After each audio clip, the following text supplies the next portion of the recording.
अस्सलाम वालेकुम everyone. Hopefully आप सब बिल्कुल खैरियत होंगे। अल्हम्दुलिल्लाह मैं भी अब काफ़ी ज़्यादा बेटर हूँ। ये आज का व्लॉग मैंने मिन्हा से स्टार्ट किया था। मतलब आज का तो नहीं था, जब मैं व्लॉग बना रही थी तब से स्टार्ट किया था। तो तबीयत मेरी कुछ ठीक नहीं थी, तो मिन्हा अपने खुद ही की काम करती थी, टॉयज़ अपने पैक कर रही थी। लेकिन इसमें भी एक लेसन था कि कुछ पाने के लिए कुछ खोना पड़ता है। मिन्हा को चाहिए था टैब, तो इसके लिए मैंने उसे बोला अपने टॉयज़ पैक करो फिर आपको टैब मिलेगा, क्योंकि तबीयत ठीक नहीं थी तो चिड़चिड़ापन बहुत ज़्यादा होने लग गया था। तो ये टॉयज़ के साथ खेल रही थी, शोर कर रही थी, तो बहुत ज़्यादा घबराहट सी हो रही थी। तो ना फिर इसने अपने टॉयज़ खुद ही पैक कर दिए सारे, जितने उसको नज़र आए। तो आहिस्ता आहिस्ता सारे उसने खुद ही टॉयज़ ना पैक कर दिए।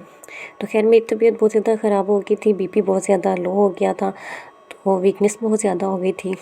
तो फिर मुझे व्लॉग से लेट होना पड़ा और व्लॉग मैं अपलोड नहीं कर सकी। व्लॉग मैंने स्टार्ट कर लिया हुआ था, लेकिन फिर वो पेंडिंग रह गया। तो यहाँ मिन्हा ने भी अपना सारा काम कर लिया था, तो टैब उसको मिल गया था।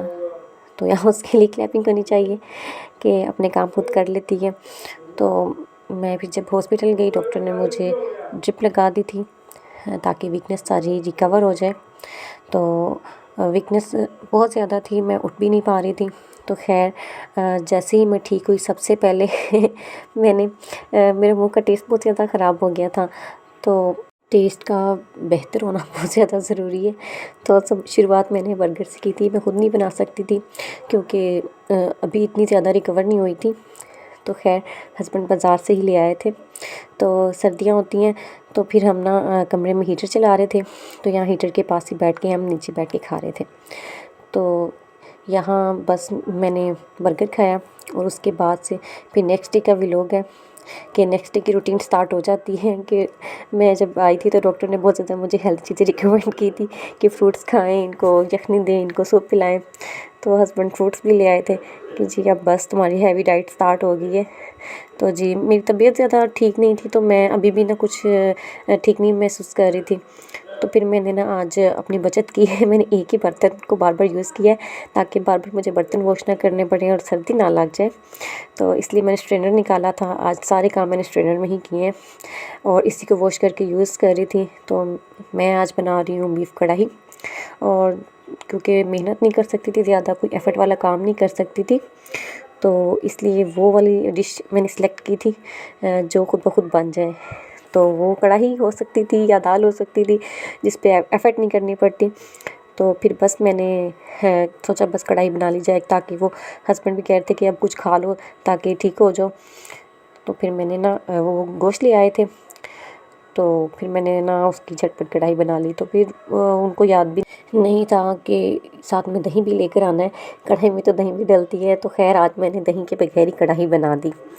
तो हस्बैंड भी कह रहे थे बाद में कि क्या दही के बगैर बन जाती है। मैंने कहा चलो जब कुछ ना हो तो फिर जो चीज़ें उनमें एडजस्टमेंट करनी पड़ती है।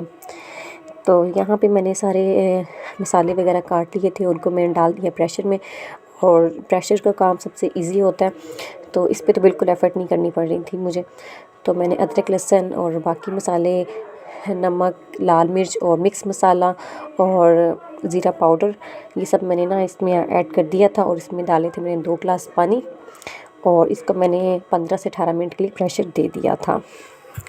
तो बिल्कुल भी कोई एफ़र्ट नहीं किया, और ये ना प्रेशर में ना बहुत जल्दी काम हो जाता है। तो जब तक प्रेशर लगाया था तो मैंने कहा जी बाकी का गोश्त जो वो लाए थे उसको मैं ज़रा ज़िपर बैग में शिफ्ट कर दूँ ताकि नेक्स्ट के लिए यूज़ किया जा सके। और वैसे रखा जाए ना तो वो शॉपर ना आजकल फ्रिज में कूलिंग बहुत ज़्यादा होती है तो अंदर चिपक सा जाता है, तो इसलिए ज़िपर बैग में ही रखा जाता है। तो फिर मैंने इसको भी ज़िपर बैग में शिफ्ट कर दिया था। मैंने कहा जब तक प्रेशर लगा हुआ है मैं बाकी के काम भी कर लूँ। अब बिल्कुल खड़े नहीं हुआ जा रहा था, लेकिन मजबूरी थी, घर के काम भी करने होते हैं। तो फिर मैं साथ में मैंने धनिया काट ली। मैंने कहा बाकी भी चीज़ें रेडी कर लेनी चाहिए जब तक हमारा प्रेशर चल रहा है। और एक बात की तंदुरुस्ती वाक़ई हज़ार नेमत है। इंसान ठीक हो तो सब कुछ कर सकता है, बीमार हो तो कुछ भी नहीं कर सकता। और मैंने तकरीबन 5 से 6 दिन तक अपना व्लॉग नहीं बनाया और मुझे बहुत ज़्यादा टेंशन थी। हस्बैंड कहते तुम्हें अपनी सेहत से ज़्यादा तुम्हें व्लॉग की टेंशन होने लग गई है जिस पे तुम्हें कुछ मिलना भी नहीं है। लेकिन मुझे शौक़ था इस चीज़ का, तो मैंने कहा नहीं, मैं तो वैसे ही अपने शौक़ से बनाती हूँ, कोई मुझे ऐसा इंटरेस्ट नहीं है इसमें। लेकिन यहाँ देखें जी, 18 मिनट के बाद मैंने प्रेशर खोला था, तो खड़े मसाले इसमें रह गए थे, तो जी इनकी हम कर लेंगे भुनाई। इसमें हम डाल देंगे ऑयल एज़ रिक्वायर्ड। तो मैंने इसमें 2 चम्मच ऑयल डाला था ताकि इनकी अच्छी सी बुनाई हो जाए और अच्छी सी कढ़ाई बन जाए। तो वैसे तो इस स्टेज पे दही ऐड करते होते हैं, लेकिन दही नहीं था तो फिर मैंने इसमें डायरेक्ट ऑयल ही ऐड कर दिया था। और मैं चेक कर रही थी, दिल बहुत ललचा रहा था कि यहीं से भी उठा के ना पीस उठा के खा लूँ, लेकिन फिर मैंने कहा पहले चेक कर लेते हैं, अच्छे से गल गया है तो फिर खाएँगे। तो यहाँ ये बिल्कुल अच्छे से गल गया था, तो इसके बाद मैंने इसमें ऑयल ऐड कर दिया। तो ऑयल को ना ज़रा ज़्यादा ऐड करना चाहिए ताकि अच्छे से बुनाई हो जाए। कम ऑयल ऐड करते हैं ना तो बुनाई अच्छे से नहीं होती। और फ्लेम को भी ना ज़रा मीडियम टू लो रखा करें, हाई फ्लेम पे भी बुनाई अच्छी नहीं होती। तो वैसे तो स्टेज पे प्रेशर भी लगा के बुनाई कर सकते हैं, लेकिन वो भी फिर फुल फ्लेम पे प्रेशर चलता है। तो खैर मैंने ना लो फ्लेम पे ही इसकी बुनाई की थी, तो आप देखेंगे बहुत ज़्यादा अच्छी इसकी बुनाई हो गई थी। तो अभी इसके मैंने क्लिप इसमें ऐड किए हुए हैं, मैं आपको दिखा दूँगी कि 5 मिनट के बाद इसमें मैंने क्या ऐड किया था। थोड़ी सी बुनाई की थी, इसके बाद मैंने इसमें कसूरी मेथी ऐड कर दी थी। तो ये ना बहुत अच्छा सा इसका टेस्ट आता है।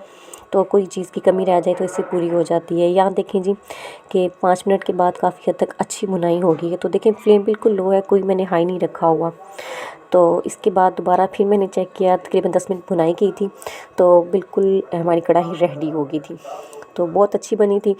तो थोड़ी चटपटी बनाई थी, स्पाइसी बनाई थी, क्योंकि स्पाइसी खाने को दिल चाह रहा था।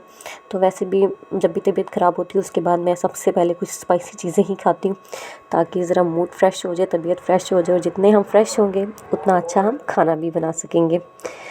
तो इसके बाद सिला की कज़न भी आई हुई थी, तो बच्चों के लिए भी कुछ करना पड़ता है कि ना। आज बच्चों के लिए स्पेशल कोई डिश नहीं मैंने बनाई थी, बस 1 डिश का आज डे था। तो खैर यहाँ कढ़ाई रेडी हो गई थी। इसके बाद इसमें मैंने स्पेशल देगी मसाला ऐड कर दिया था, क्योंकि लास्ट में ये लाज़मी जाता है, इसका टेस्ट बहुत ज़्यादा अच्छा आता है। तो अच्छे टेस्ट के लिए कुछ अच्छी चीज़ें यूज़ करनी पड़ती हैं। तो इसको अच्छे से मैंने ऐड कर दिया था और इसके बाद इसको मैंने मिक्स कर दिया था।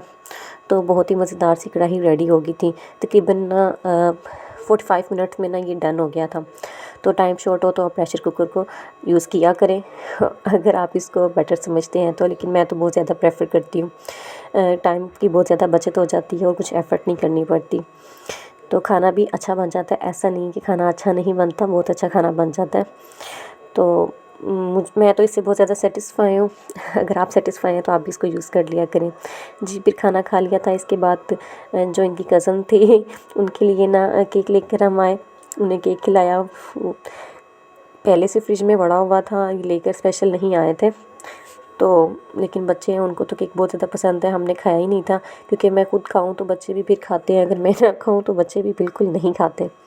तो यहाँ उनकी कज़न के लिए और सिला के लिए केक निकाल रही थी। फिर मिन्हा ने तो सोना था, लेकिन केक देख के वो भी उठ गई थी कि मैंने भी केक खाना है। तो फिर मिन्हा की वो छोटी सी प्लेट रखी हुई है स्पेशल, उसे कुछ छोटा सा थोड़ा सा कम क्वांटिटी में खाना देना हो तो उसमें देती हूँ। तो उसने बोला मैंने केक भी उसमें ही खाना है। तो यहाँ बस मैंने इनको केक दे दिया था।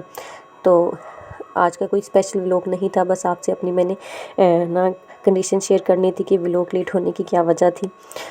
और जो मैंने व्लॉग के बाद सबसे पहले किया वो भी आपसे मैंने शेयर कर दिया। तो बच्चों को खुश रखना भी बहुत ज़्यादा ज़रूरी है, क्योंकि बच्चे खुश होंगे तो माएँ भी खुश हो जाती हैं। तो ये बच्चे आज खूब इंजॉय कर रहे थे, कज़न के साथ इन्होंने बहुत ज़्यादा खेला। लेकिन एक बात है कि जब मामा बीमार हो जाती हैं बच्चों की खासकर, तो बच्चे ज़्यादा ना फ्रेश फील नहीं करते। वो बहुत ज़्यादा वो भी चिड़चिड़े हो जाते हैं कि उनको प्रॉपर अटेंशन नहीं मिल पाती। तो इसलिए दुआ किया करें अल्लाह ताला सबकी माँओं को सलामत रखें, अपने बच्चों के साथ रहें। लेकिन आज सैटरडे का डे था, तो सिला घर में थी, स्कूल नहीं गई थी, तो वो भी मेरा काफ़ी ख्याल रख रही थी। छोटे छोटे काम वो भी मेरे कर लेती हैं, तो मिन्हा का खासकर बहुत ज़्यादा ख्याल रखती हैं। तो मीना के लिए चेयर लेके आ रही थी। मैंने कहा मैं ले आती हूँ, तो कहती नहीं मम्मा आप बैठे हैं, आप टेस्ट करें, मैं मीना के लिए चेयर ले आऊँगी। तो बच्चों में इस चीज़ का अवेयरनेस होनी चाहिए, एहसास होना चाहिए कि जब पेरेंट्स में से कोई भी बीमार है या मामा बीमार है तो उन्हें तंग ना किया जाए। तो खैर यही था मेरा आज का व्लॉग। उम्मीद करती हूँ आपको बहुत ज़्यादा पसंद आया होगा। तो अपनी दुआओं में मुझे बहुत ज़्यादा याद रखिएगा, मुझे नहीं बल्कि सारी माँओं को याद रखिएगा और अपना बहुत सारा ख्याल रखिएगा। और फिर मिलेंगे नेक्स्ट व्लॉग में एक नए कंटेंट के साथ। अल्लाह हाफिज़।